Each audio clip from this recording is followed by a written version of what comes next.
Early voting started today in Texas. Were you one that went out to the polls? Election officials in Central Texas tell 6 News day one was smooth and there was a great turnout. Both McLennan and Bell counties expect that to continue throughout early voting and then all the way through Election Day 2 weeks from tomorrow, as both counties have the most registered voters they've ever had before.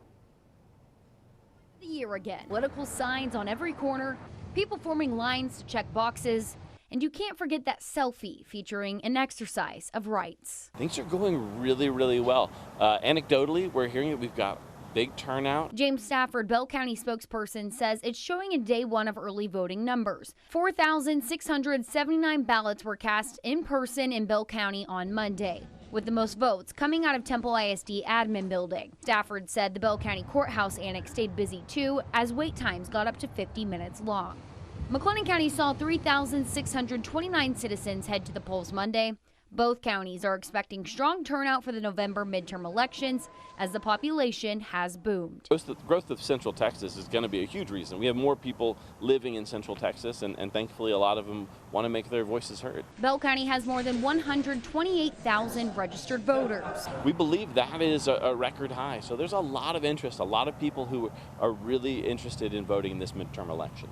That's why Stafford is recommending to vote early and also stressing the importance of the local elections. Cast your vote, whether it's blue or red, make sure that you have your voice heard in your local government, because they're making a lot of decisions that impact us every day.